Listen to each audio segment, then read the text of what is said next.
Вітаю гаспадарства. Давайте сёння троху зноў паразмаўляем пра полка Кастуся Каліноўскага. Я маральна не маю права прайсці міма. Я выкажу свае думкі. Я ўжо выказваў пра штаб. Дарэчы, пра Ваніша Міколішаў уладатрымаючых сёння Серога Беспалаў зняў класны ролик, замацую ў апісанні. Ну і вяртаемся да нашых падзеяў, што Павел дядька Шурмей запісвае зварот, што ён становіцца камандзірам палка. Яго падтрымліваюць добраахвотнікі, я таксама яго падтрымліваю. Маё меркаванне, што гэты чалавек варты гэтай пасады. Але праз некаторы час мы бачым, што на афіцыйных соцсетках палка выходзіць незгода з тым, што дядька можа заняць гэтую пасаду. І там выказваюцца нейкія камандзіры. Пра гэта я здыму асобны ролик заўтра. Сёння хачу ёмка і разабраць некаторыя моманты. Дык вось, я хочу звярнуць увагу менавіта на тых людзей, якія падтрымліваюць Ваніша.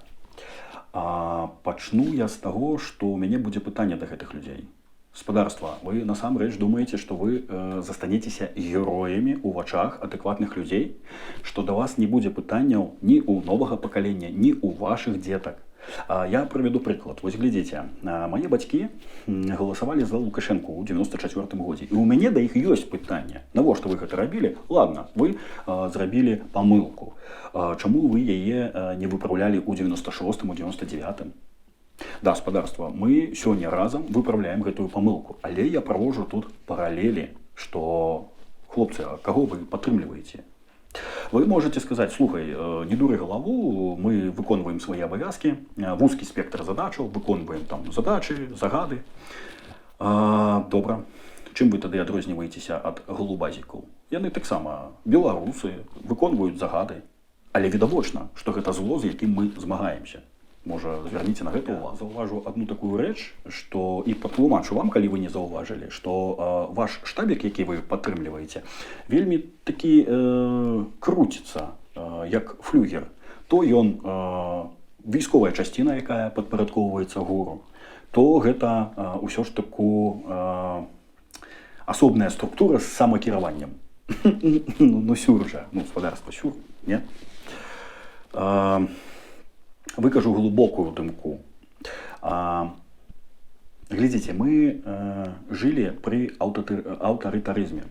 Нашыя бацькі жылі таксама пры аўтарытарызме, толькі ў салку. Мы не ведаем, што такое воля, як яна выглядае, і таму у нас вось гэты нейкі рабскі ген, ён прысутнічае пры нас.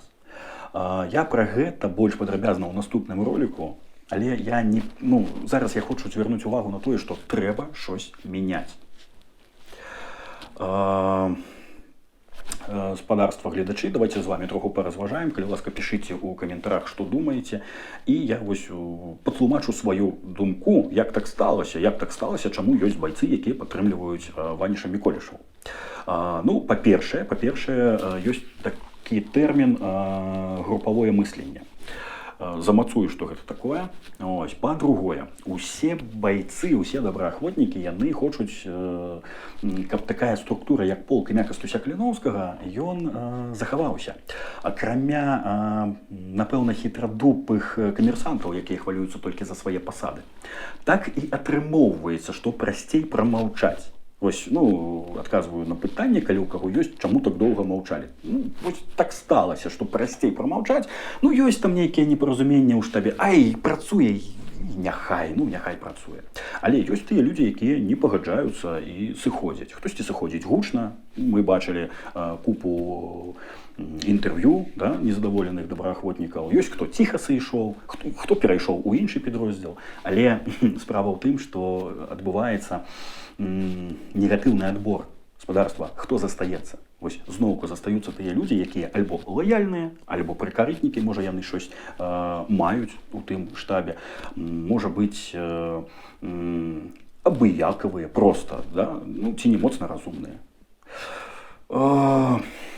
На сённяшні дзень вельмі бачна, што шлях групавога канфармізму ён прывёў нас у тупік, што цярпець больш гэта немагчыма, і трэба насамрэч праводзіць новыя рэформы.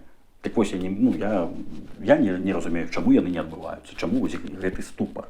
Можа насамрэч патлумачыць не нейкімі выразкамі, да, там мы, там хто мы. Насамрэч ёсць каментары добраахвотнікаў, хто мы. Адкажыце на гэтае пытанне.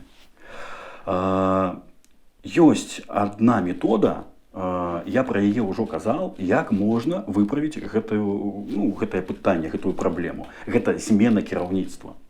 Ніяк інакш. Так, глядзіце, пра дзядзьку, я хочу, каб ролик быў ёмкі і шмат сэнсу.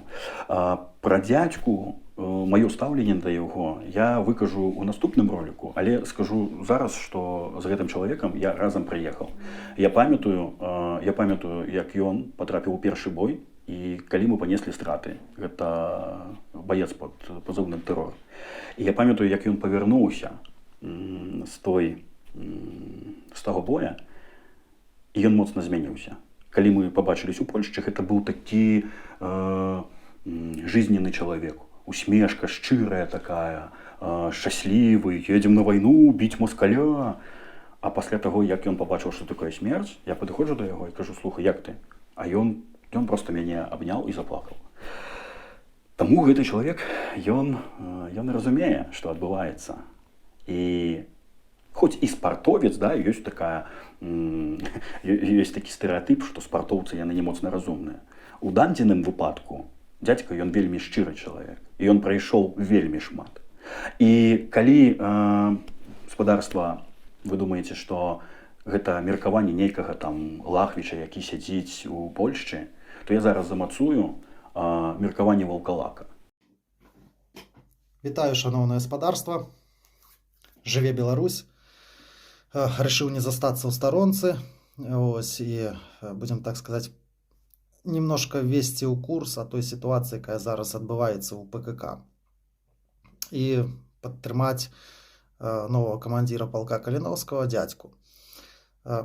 Я не ведаю, будем так сказать, управу боевых командиров. Я ведаю сапраўдных боевых командиров, а не тех, кто там заседают в киевских котлах и кричат: мы управа командиров, мы будем разбираться, кто здесь и как. Мне господарство, вот к вам якраз пытанне гораздо больше и шмат. Ось. Ситуация не ў гэтым. Ситуация ў тым, что пришел час проводить реформы, нешта менять, тому что той, будем так сказать, элемент, які кіраваў полком Калиновским, его можно назвать чисто коммерцийно, бизнесовски, и там беларускасці не вельмі шмат. Ось, там можно одним словом на лбу написать: коррупция. Ось и все. Но суть не в этом. Я полностью подтрымліваю дядьку. Я не згодны з тым, что якобы хтосьці дзесьці сказаў из командиров нейкіх, или навіна проскочила тым, что нейкі страцілі давер. Я добра ведаю асабіста дядьку, ён займаўся, трэніраваўся з усімі, як і ўсе, быў маім камандзірам, у яго былі баявыя, я з ім таксама выходзіў на баявыя. Ось, і у мяне як бы к нему пытанняў няма. Ось, і как бы в адрозненне ад тых людзей, якія зараз спрабуюць даказаць, што ось там к дзядзькі давера няма, не гаспадарства. Вот к вам якраз такі недавер. Недавер ад усіх байцоў, недавер ад беларусаў. Ось. Тому, сябры, давярайце свайму сэрцу, подписывайтесь на мой канал. Усім жыве Беларусь, слава Украіне, ваш Ваўкалак, ад сэрца да сонца. А вось гэты чалавек, яго слова не пусты гук. На гэтым пакуль усё. Працягваем зноўку інфармацыю пра полк, якой бы яна не была, як бы балюча не было, але мы прыйдзем да праўды, мы зробім полк лепей. Толькі разам, толькі да перамогі. Слава Украіне! Жыве Беларусь!